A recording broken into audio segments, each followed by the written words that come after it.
Mak info mak iki tak dudoi kene iki desane Panggung Asri, Kecamatan Panggungrejo, Kabupaten Blitar.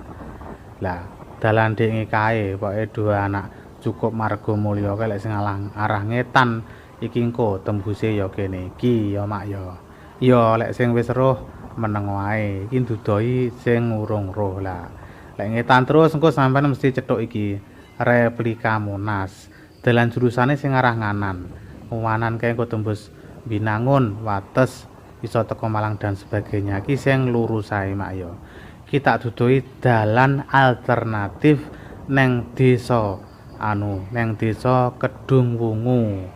Dadike mulai Lodaya judeg mengetan kuwi santek teko Binangun, dalan sing paling penak menuju jalur utara. Jalur utarae maksude kaulon ngetan kan teko Ngembul. Sing paling penak iki mak ya.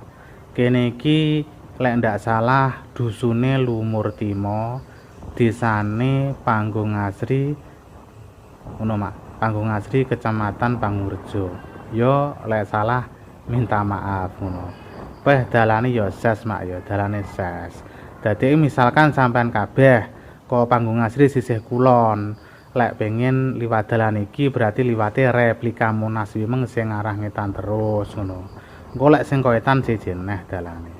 Lah iki sampean kabeh lek misalkan arep neng rumah sakit Ngudi Waluya Wlingi, kuwi penak liwat kene.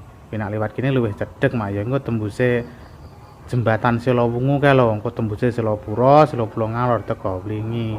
Lek ngulon dadak liwat Sukorejo Jenglong ya mubeng dadakan. Lah iki dalane penake ya kono kemah iki wis lekas rada angel. Lah iki tapi ya cedhek mak iki, cedhek.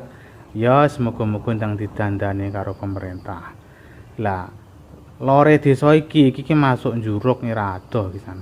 Masuk dusun Njuruk, desane Kedung Wungu, kecamatane Binangun ngono. Dadeke Bumiayu iki termasuk desa sing paling lor dhewe ning wilayah Panggungrejo mak ngono.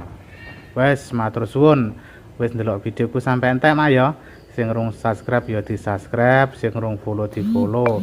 Dang dipicet jempole. Aja lali dibuka keranjang bione mak ya. Lah lore tugu iki masuk Njuruk, desane Kedung Wungu, kecamatane Binangun, Kabupatene Blitar. Lah iki ngalor iki